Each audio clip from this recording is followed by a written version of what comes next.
Stephen. Andrew. Fancy spending a quiet night inside number 9? I think we should.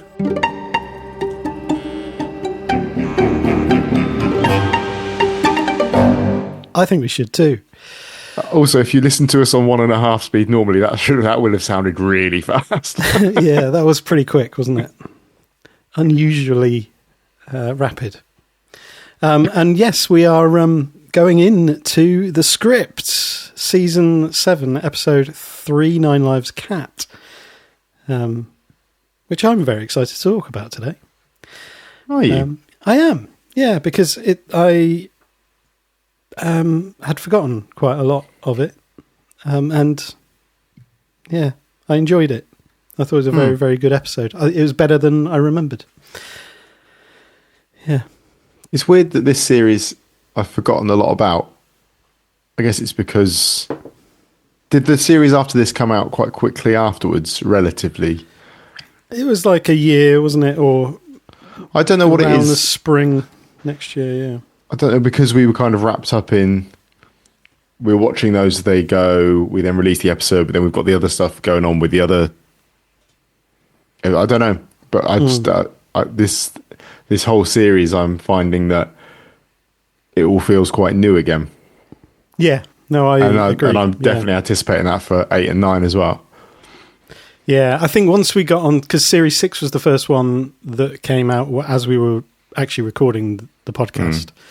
So that was different. And then, obviously, we did the live reaction episodes straight after the airing of the episodes, which was, a traumatic experience in a way. And then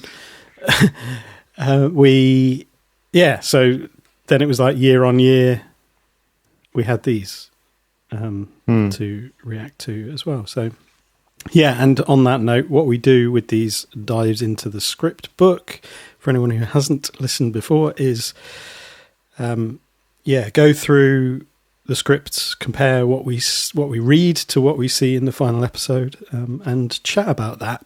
We've done kind of more in-depth episodes, kind of reacting to the original series in a bit more detail. So we aim ideally to not go over that territory, but as we always say, can't really remember what we said in that first one anyway. So we will retread old ground.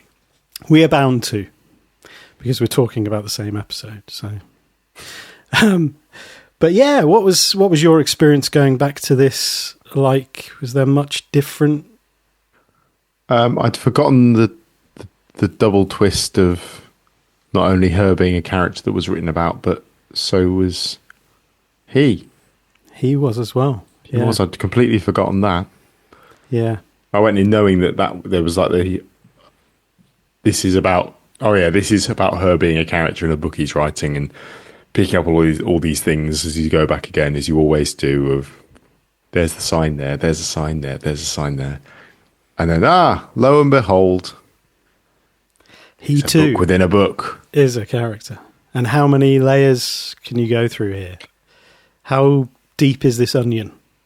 As Gary Barlow once sang. Is that Gary Barlow? Wasn't there a Take That song?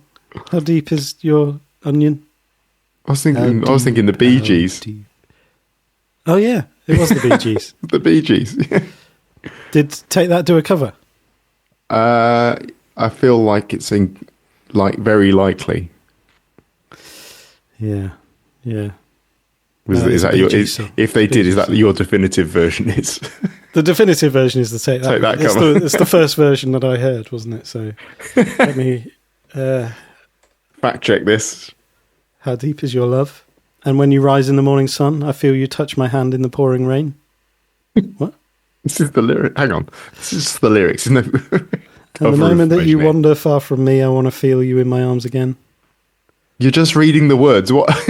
That's Take That cover the song. Take That. There's nothing about onions in this. It's onion-free song. Songwriters, Morris, Robin and Barry. Morris Ernest Gibb, Robin Hugh Gibb and Barry Allen Gibb. You may have stumbled into the Bee Gees podcast. Yeah.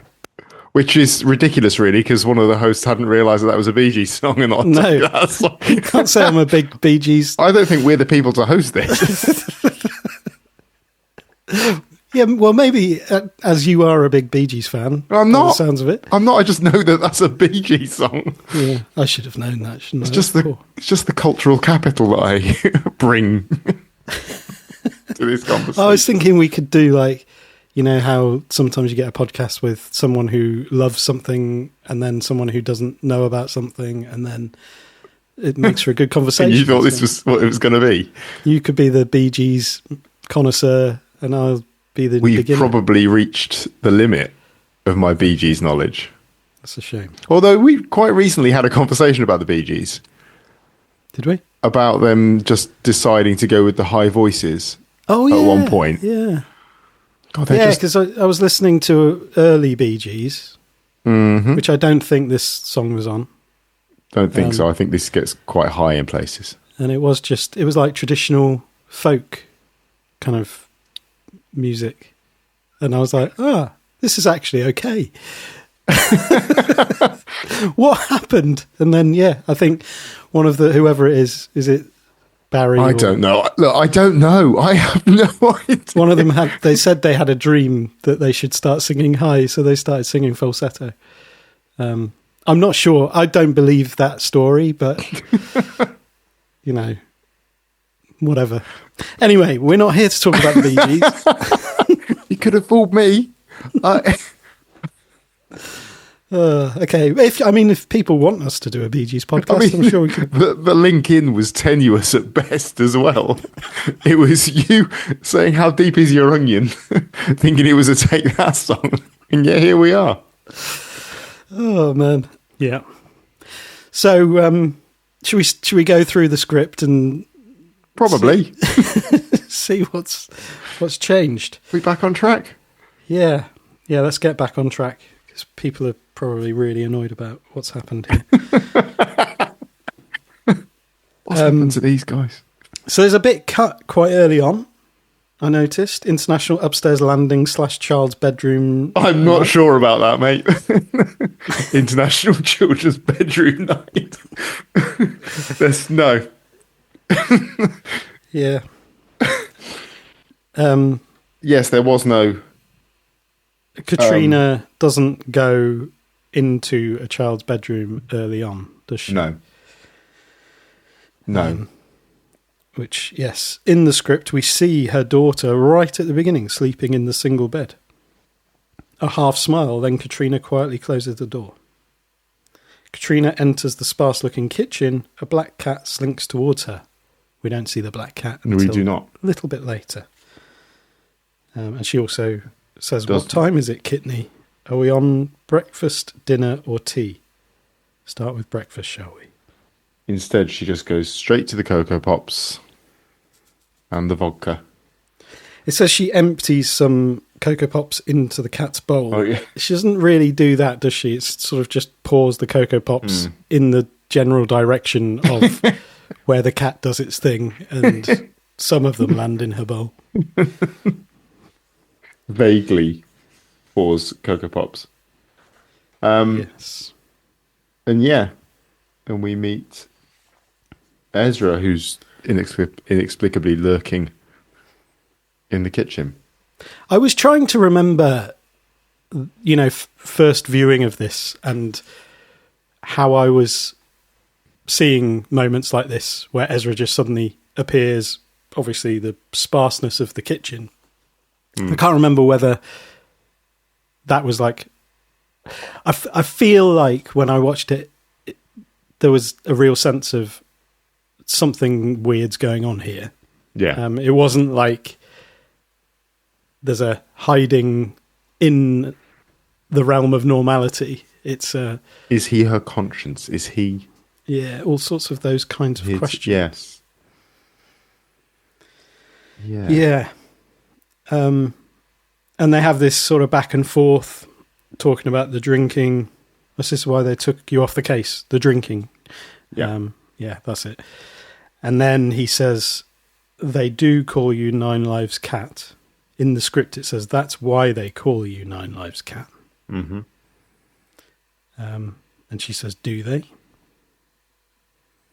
I don't know if there's anything significant about that little change or whether it just kind of flows better. Well, if you say that's why they call you, that kind of suggests that it's an in-joke that's with them. That's why they call you Nine Lives Cats. Yeah. Yes, they do.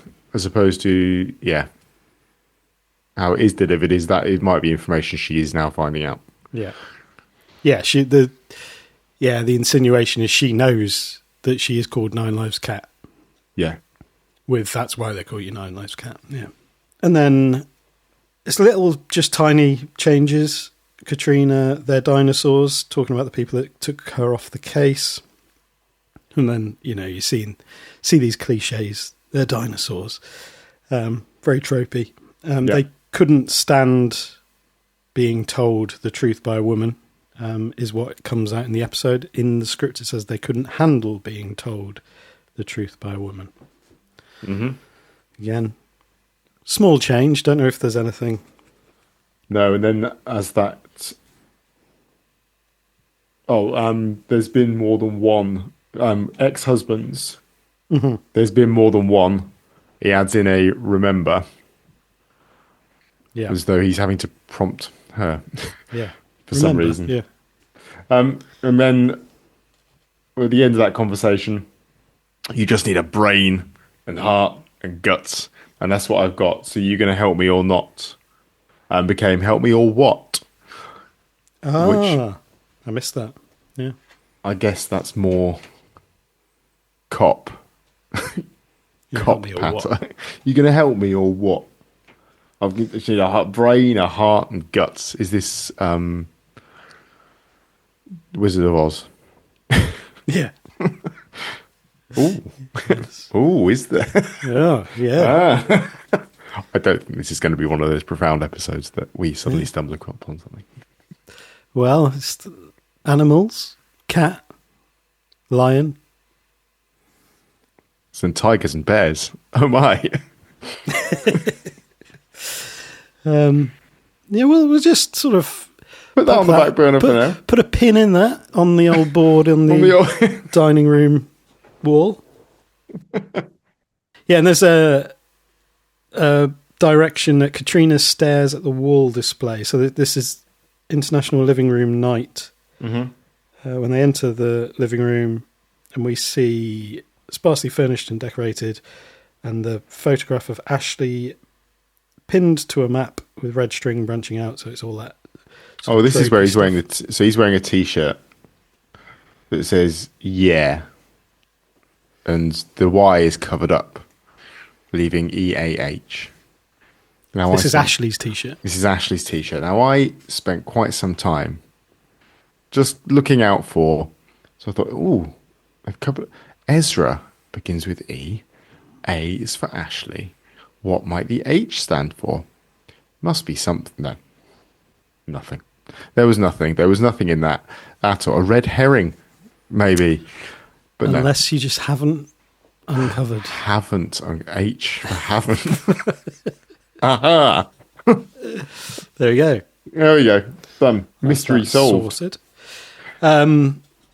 It says Katrina stares at the wall display as Ezra reads from his notebook, bringing Katrina up to speed. He doesn't actually read from a notebook. He's just sort of saying stuff.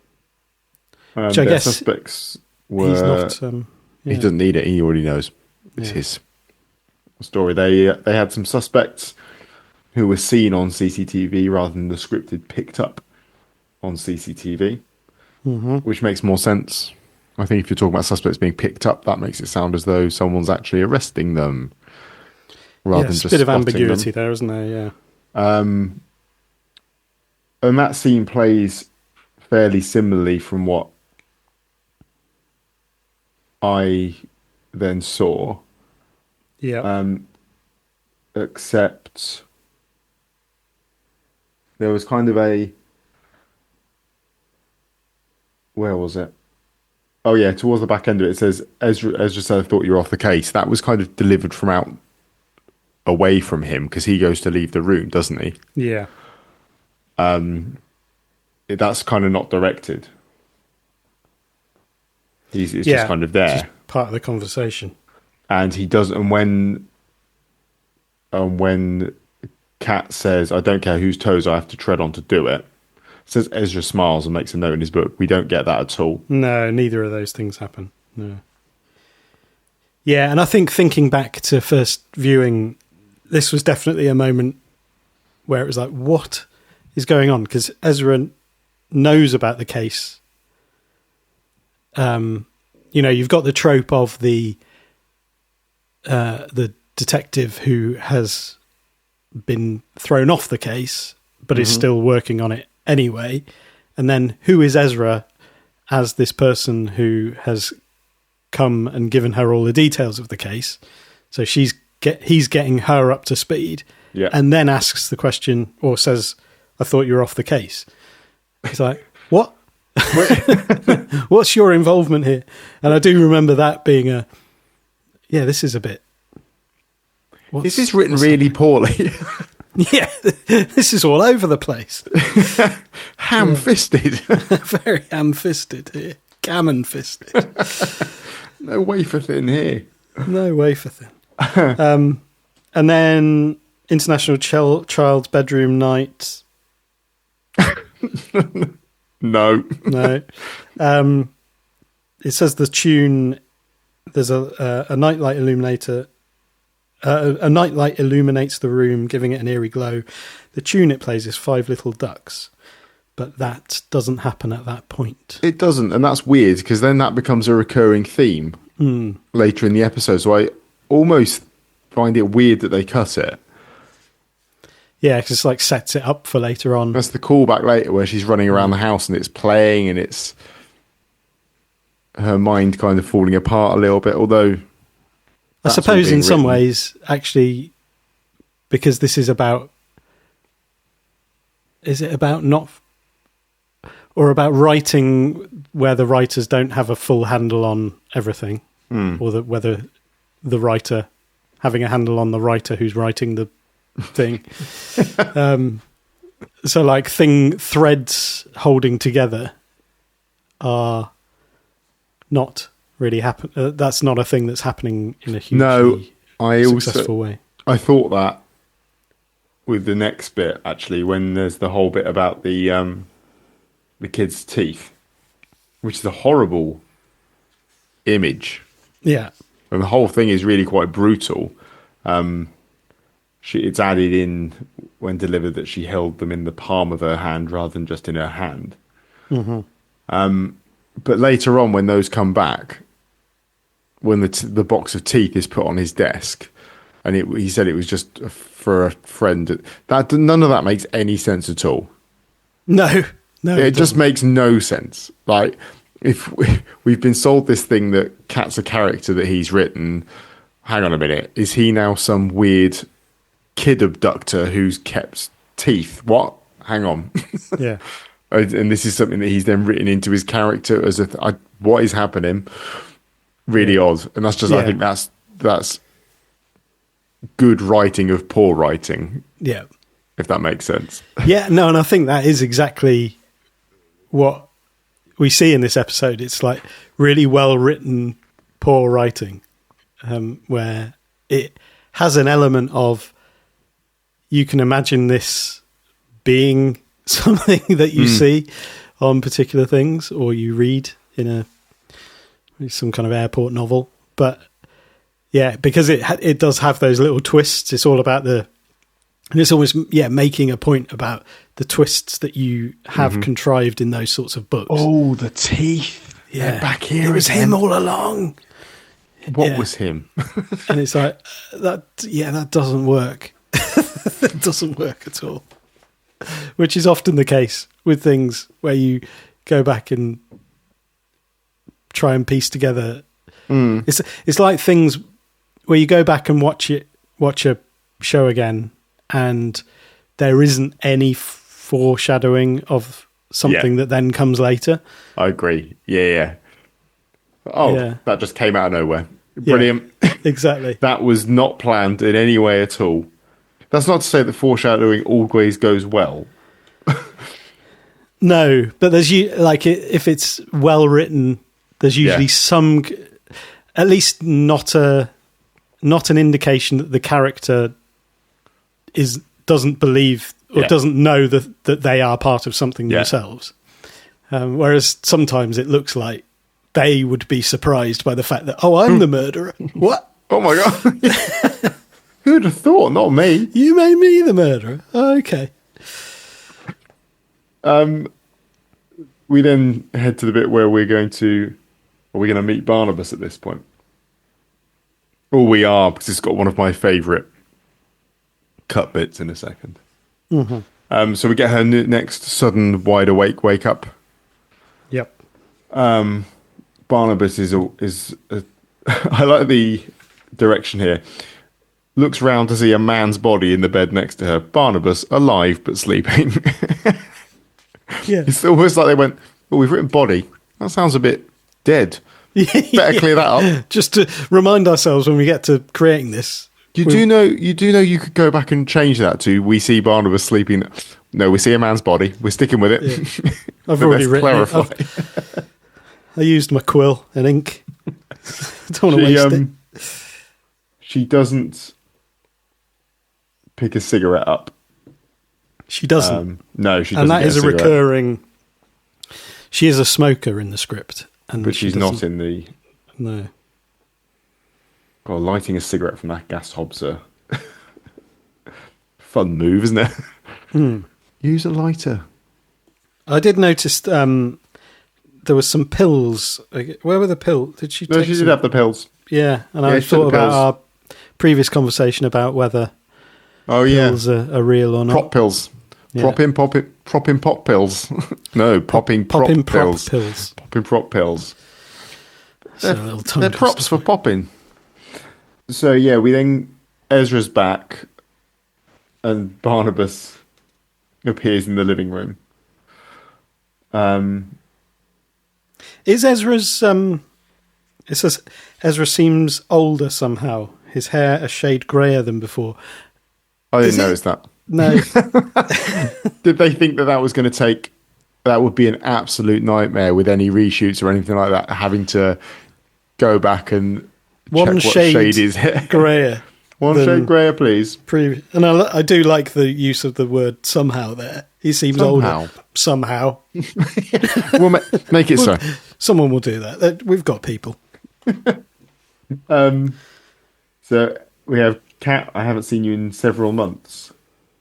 She's then scripted to say, what are you talking about? I saw you 2 days ago, but she doesn't ask him what he's talking about. Well, does it? I think that's flipped, isn't it? I think I saw you 2 days ago. What are you talking about? Yeah. Which actually, that is different. That has a different tone to it, doesn't it? When you say, I saw you 2 days ago. What are you talking about? Versus, what are you talking about? I saw you 2 days ago. One sounds a bit more accusatory that they've got the issue. Yeah, one does a little bit. Yeah. So Barnabas arrives. There's a good cut here. There's a superb cut. This is one of my favourite cuts. So they have a conversation about whether they slept together or not. And in the episode, Barnabas says, I'm not sure what happened last night. You seem very agitated. We both had a lot to drink. If it's any consolation, I don't think we actually what? Elvis did not enter the building, and then it stops. What was written was Elvis did not enter the building. Not that I'm comparing my penis to a cultural icon and your vagina to a 4,000-seat arena, but what a brilliant piece of writing that. Yeah. What's the 4,000-seat arena? What's the building? Elvis has left the building. It's the end of the gig, I guess. He's not coming out for another encore. He has left the building. He's left the 4,000-seat arena. Yeah. It's a very specific description. Yeah. I think it's better for having taken that bit out. So to speak. And then her question is this It was guy never for in, real? mate. It was never in. It's never in. Is this guy for real? And then he says, I didn't mean, can we start again? Yeah. And that's cut, as well as I think you should. Which, yeah, I suppose in some ways this is talking about, again, it's alluding to the fictional the construct of this whole thing. Is this guy for real? Yeah. Yeah. No. Yeah. And then you should start again. Okay, let's Yeah. redo this character. It's gone wrong. Straight away. So then Ezra and Kat have a chat about Barnabas. Her shoe size changes. She's scripted as a size 6, but was filmed as a size 8. Yeah. Pretty big shoe. There was something else as well. There's a but that changes to an and. Just before yes. Is it that's because I'm a woman? that. No, that was gone. It's just... They lost that's because. So look, I know you think I'm taking this case too personally. they cut out the... That's because I'm a woman. Oh, no, the I'm a woman stayed, but that's because when... I empathise, and then in the script it says, but I know how to fight. And in the episode it's, and I know how to fight. Okay. Yeah, so I guess I'm taking this case too personally. I'm a woman. I empathise. It's different but that's... And I'm I know taking how this to case fight. too personally because I'm a woman. Because that's interesting, because that reads as women take cases too personally. Yeah. That's the negative, whereas opposed to I'm a woman, I empathise. This is a positive thing about me as a female detective. Yeah. It's really interesting just to see that change in this context, and then the change to the and I know how to fight, because it's like, I have these strengths and I know how to fight. And that's not putting it in contrast to being, because the but insinuates I'm a woman, but I know how to fight. Yeah. And so, yeah, it's just like building all of these character strengths, regardless of her gender or her sex or whatever. Yeah. It then stays very true to script for quite some time. Oh, no, it doesn't. Hang on. So there's a story here. No, it doesn't. There is some... There's a giant arrow in my notes here. Oh, yeah. This may have been a bit that whilst I was rewatching, I drifted off. And I missed out some pages of script. So when I went back again and thought... You were very tired. I was very tired. It'd been a long week. So I went back and I did my second proper actual watch. And there were some changes, it turns out, while I was napping and dozing. Snuck them in, didn't they? They did. They snuck them asleep. in. Quick, make some changes. Quick, get some changes in. Yeah, one of the biggies was they changed Ezra's kind of timeline a little bit here. So he claims in the script, so he's talking. Oh, this is a later one, isn't it? So this is where she's back up again, but we're a little bit further along, and they've renamed the cat Katy Perry to bring it more up to make it more contemporary.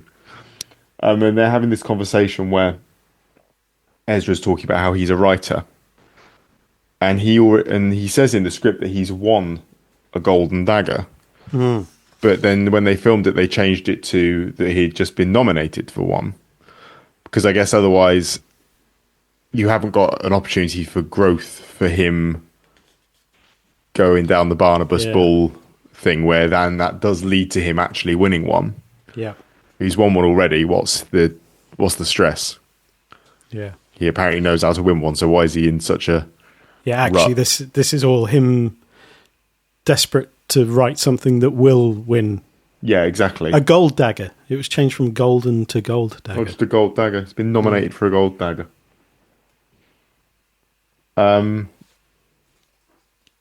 There's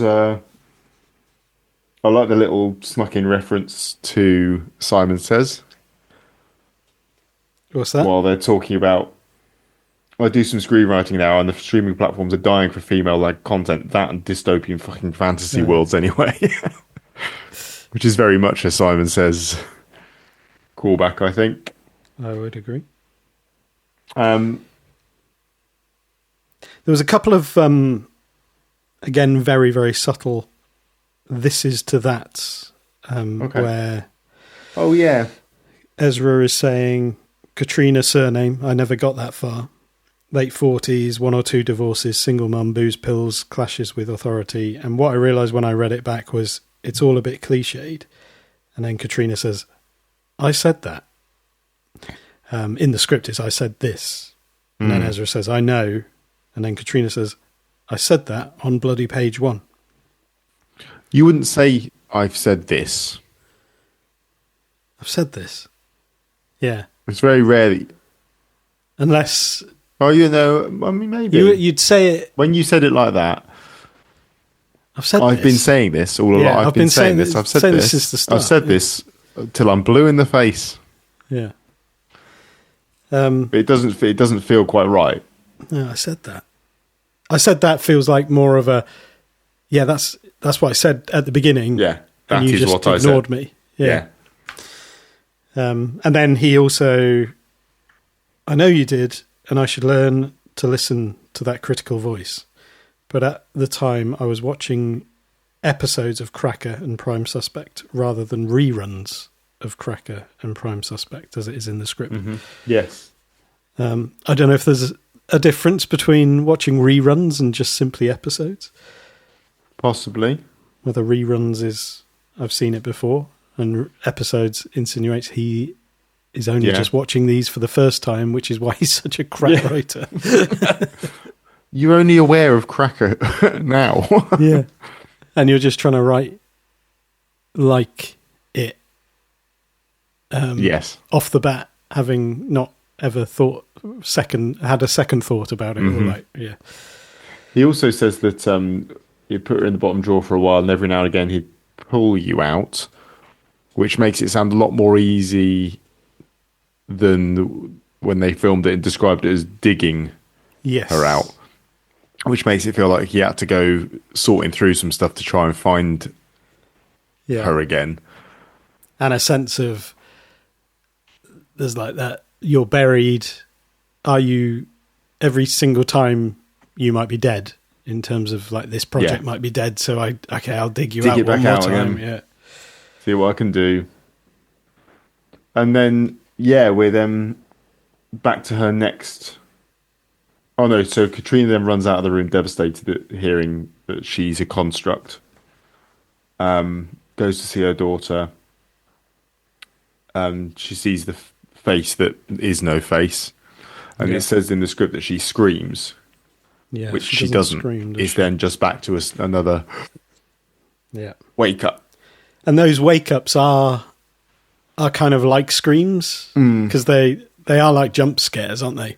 And I think they've happened earlier where you don't need the scream. It's just that jolt back to this place that is very unsettling, because you don't know why it's happening, where we're at, what's going on now. Exactly.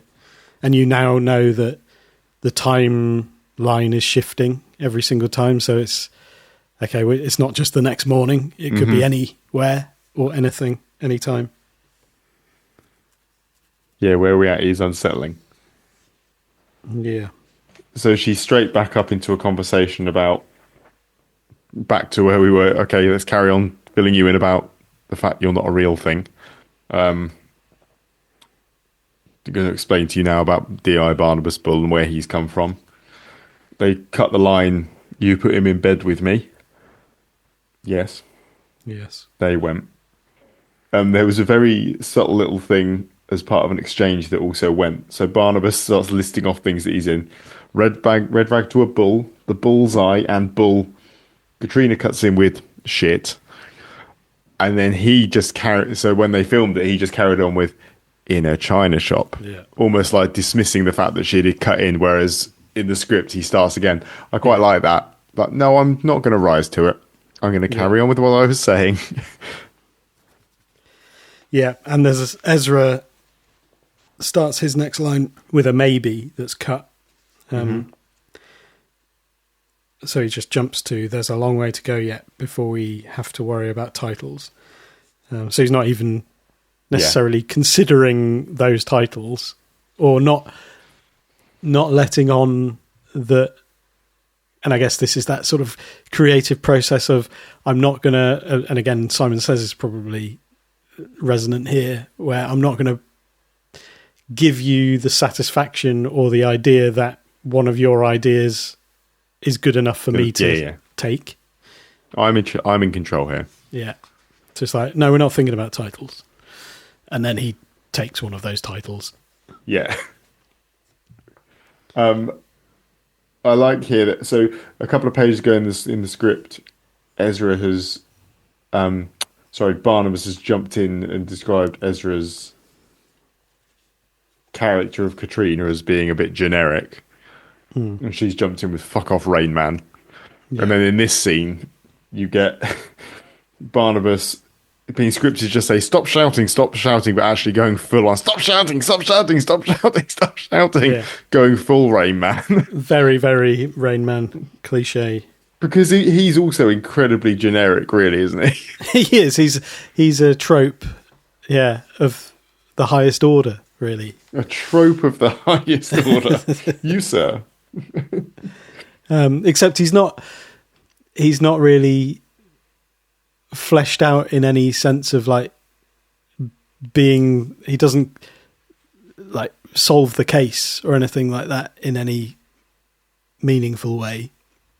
No, and actually when you see later on when they're having the conversation about the chess pieces and things, and one being a queen and one being named a sir, just so we can say that the queen was taken by the knight.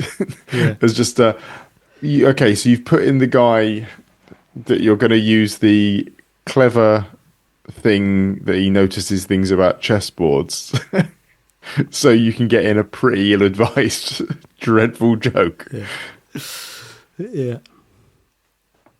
Which again is, you're coming up with punchlines, or a phrase comes to mind, and you write an entire book just to get to that punchline. So the queen takes the knight. I was having an idea about a gay person being kidnapped by a sir, and I thought the phrase came to mind. The queen is taken by the knight. And I decided to write a whole novel. The whole novel about that. Just really gearing up to that moment. This isn't a song where you had an idea for a riff and thought I could probably work that into a song. You're writing a whole novel, a crime novel about that line. Yeah. Genius. Good old Ezra. Yeah, there's just a couple of directions that change. So International Living Room Day, Ezra places the folder of notes into the drawer. It says he looks down for a moment before starting to slide the drawer shut, but actually just drops the notes into the drawer. So he's not as bothered as it's kind of made out. No, it's not a careful procedure. And then International Bedroom Day, little short one. Katrina knows the end is coming. A single tear slides down her cheek. She takes one last breath in before blackness. And that is cut, I think. That's interesting that they scripted an actual intake of breath before the cut, rather than coming into the next cut. But it didn't make it anyway. So. But it didn't make it, yeah. And just that idea of knows the end is coming maybe is a bit too much sentience for the character. Because obviously these are... And this is, where are these characters part of the story that, what's her name, is ultimately writing? Matilda is ultimately writing. Or is it are we watching, how much of this are we watching a kind of imagined, almost like Stephen King kill your darlings sort of. Well, that's what she says, isn't it? That it all goes a bit Stephen King. It does go a bit Stephen King, yeah. And, he talks about, you've got to kill your darlings in order to write good stuff. So those things that you get attached to and the ideas that you like and the characters that you like, actually you've got to be willing to be brutal. Get rid of them. Yeah, be brutal. But yeah, I think what you're seeing actually at the same time is these are written characters in that layered, possibly not particularly well written characters within the. No, but it's is Matilda? I guess that's the question. Is Matilda bad writing deliberately for the sake of her story as the outer layer of this onion, as part of this story? And obviously then you step out to, Stephen Rees are writing Matilda as the writer of Ezra. They're not writing Matilda. That's been written. That book has been written already. Writing Matilda. Yeah. Great song by East 17. Love that.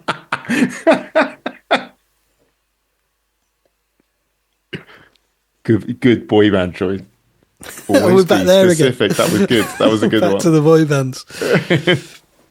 Cheers, well there. Now I think it does stay fairly true to script for a little while. So this is where the son's been kidnapped, which is weird because the next episode is Kidnap. Yeah. So he's been taken off with the phone's been stolen and a text been sent to Ezra telling him not to pick his stepson up. Turns out it wasn't his wife telling him that, it was so someone else was going to take him. Yeah. And now they've got a family liaison there with the family, supporting with everything. So Ezra wakes up and goes downstairs and he's speaking to his wife and Philippa. And she says to him, there's a woman in the kitchen, she's a family liaison officer, but that didn't make it to film, which is a little bit weird because shortly afterwards, Matilda comes and says, your wife's probably told you who I am, and he says yes. When actually there was no, that didn't happen at all. No. And then this is at the point at which it all kind of starts to unravel, isn't it? There was a literally put in. I think they might have belonged to a colleague of mine who was helping me with a story. I see another case of Barnabas Bull. No, it was literally nothing. Oh, yeah. Just some background research. Oh, that was the teeth, wasn't it? Teeth, yeah. I don't feel like that is a good enough reason to have a bunch of child's teeth. It's not really, is it? No, it was literally nothing. It was just some background research. What research? What research involves you having a tic-tac box of children's teeth in your bathroom cabinet? Yeah, and they cut the... no, I've never seen them before. Mm-hmm. Are you sure they're in the side of your cabinet? Yeah. And then I think they belong to a colleague of mine. Yeah. Oh, they're just friends. They belong to a friend. Yes. Yeah, there's no reason to have a tic-tac box full of... Teeth. Children's or otherwise. Yeah. I mean, baby teeth of your child, you keep them somewhere maybe? Do you? I haven't really thought about that. A couple of them. Yeah. What's the tooth fairy's been along? Don't know. Pop it in the tic-tac box. They'll be good to grab in your palm later and till you bleed. Crunching down on one. Oh. Teeth stuff. I find that makes my skin. Teeth, are they... I can't watch scenes of people brushing their teeth on TV. Can you not? No. Makes my... I just can't. No, is that a thing that gets you? It's really annoying because it happens quite a lot. Just a normal thing that people do. Yeah. So now we get to what scripted is a callback to Five Little Ducks, but is not a callback to Five Little Ducks. Yep. Because that's all been cut previously. So it feels a little bit out of place. But again, it's kind of on a run now where they had this quite tightly scripted, I think, because it was all kind of coming to a head. When they're in the kitchen and Katrina's back, and she's saying, no, this is not Ezra said, I didn't write this. No, this is not a fictional construct. This is scripted, really happening, but they said it's actually happening. Just a bit more. This is in reality. Yeah. International. So we've got a few quick ones. Hallway night, international living room, international kitchen night. Yeah, and he's taken Red Rag to a ball. Yeah. Just pick a name for him that has as many. I think he's worked backwards from that as well. It's like, just phrases. For a bull in a china shop, Red Rag to a bull. Yep, perfect. Bull fight. You're framing me. Yes, I am. That's what she says in the episode. The I am was as in. Is that too cliched, Ezra? Or do you want me to do this? Barnabas' body falls from it. Philip pulls Philip from the living room. They kiss tenderly. You always were a lousy lay, Ezra. And so, yeah. She is flexing her writer magic muscle to be able to do whatever she wants. Yes. Yeah. Which again is obviously part of the story she is writing, because these characters aren't. No, like Matilda's got her own death scene where she's just sat with just pages stuffed in her mouth. Yes. Just a classic writer's death. Yeah. Barnabas says, sorry. So Barnabas pipes up from the floor. Sorry, am I dead now? Kat is scripted to say, yes, I killed you.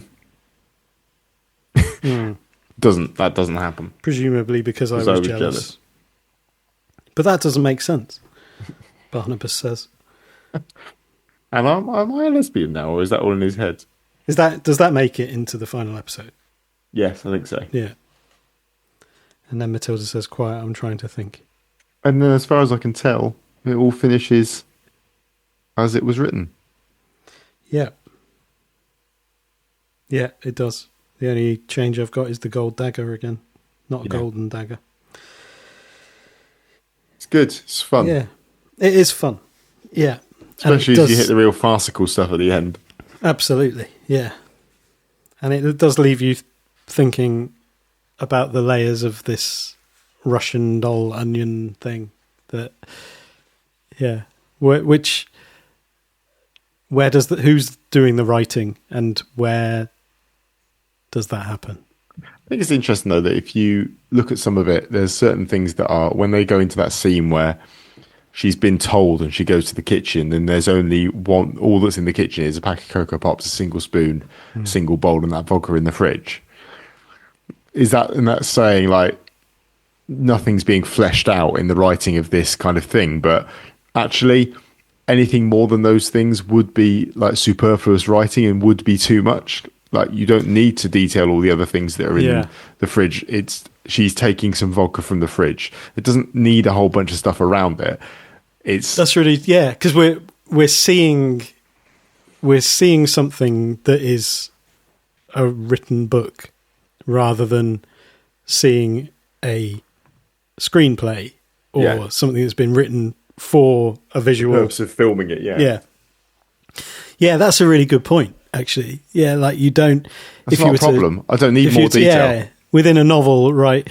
And there were 6 sets of cutlery, full cutlery, plus some other utensils in the drawer and a whisk. a balloon whisk. When they make it really hard to close the drawer, don't they? When they're in there, that would be awful, wouldn't it, if that was there? But yep, that's there too. But there's no issue with it. The drawer closes anyway. And there's Cocoa Pops and cornflakes and muesli and one of those people with the choice. Choose the Cocoa Pops on that particular day, and she did have some juice and a couple of hams and big hams, big joints of gammon. Just to and really a bottle of vodka. And she chose the bottle of vodka to put on her Cocoa Pops. Rather than the gammon. I know which I'd choose. Yeah. Nice grated gammon on top of Cocoa Pops. With the implication there that there's no liquid. It's just dry cornflakes with gammon grated on top. Which sounds even milk feels like it would make that better somehow. Milk, gammon, and Cocoa Pops. You've got a choice to make here. If I was to present you with a bowl of Cocoa Pops with gammon grated on top, would you prefer it with milk or without milk? Or probably without milk. Really? Dry Cocoa Pops, regardless of what else is on top. Are we talking about a cooked gammon here? Or I think so. Yeah. I'm not an animal. I'm not grating raw meat on top of Cocoa Pops. That would be insane. Thanks, man. Yeah, no, that's weird, isn't it? Yeah, no, that's a good question. I think you have to have milk. I think this is already an awful scenario without trying to chomp your way through some dry Cocoa Pops as well. It's sort of similar to ham and cheese, maybe. Gammon, grated gammon with milk on a bed of Cocoa Pops. It's just ham and cheese in a different state. Yeah. With the added complication of Cocoa Pops. Yeah. It's just a nice crispy base. How did we get here? How do we get anywhere? Sparse writing is how we got here. And thus fleshing it out a little bit. It's very, very much so in terms of grating meat onto Cocoa Pops. It's really fleshing it out. Fleshing it out since 1985. We've hit that awkward end of the episode again. We have, yeah. Really, we never know how to end an episode. But we have reached the end of Nine Lives Cat there, and we invite you to offer any of your readings or observations as you've read the script, if you have indeed read the script. Or tell us how you would enjoy your Cocoa Pops. Yeah, exactly. How would you enjoy it? Yeah, if you had Would you have a particular meat that you would like to be sprinkled on top of your Cocoa Pops? Let us know. And what would be the vegetarian equivalent? Crumbled tofu. Maybe. Cocoa Pops vegan? Yeah, I think so. Like frazzles and things like that. Back to meat again. Yeah, but it's like meat flavour, isn't it? For things that I don't know if they're vegan, but it's certainly vegetarian. It's really weird. They are vegan. Yeah, it's odd. Yeah, so please do, if you do want to get involved in this particular conversation, then do drop us an email, aquietnightinside99@gmail.com, or get in touch via Blue Sky at AQNIN9. And if you fancy supporting the show and keeping it going for some bizarre reason, this level of conversation doesn't pay for itself. It doesn't host itself. Yes, you can drop us a few quid, and we will give you a shout out at the start of a future episode. If you do that on PayPal me, there'll be a link in the description that you can do that. I think we should probably finish there. I do too. Before we part of me feels like you're not just talking about this episode. Yes. Well, thank you for sticking with us as far as you have. Yeah. All right. Have a good week, mate. I'll see you soon. Speak to you soon. Bye.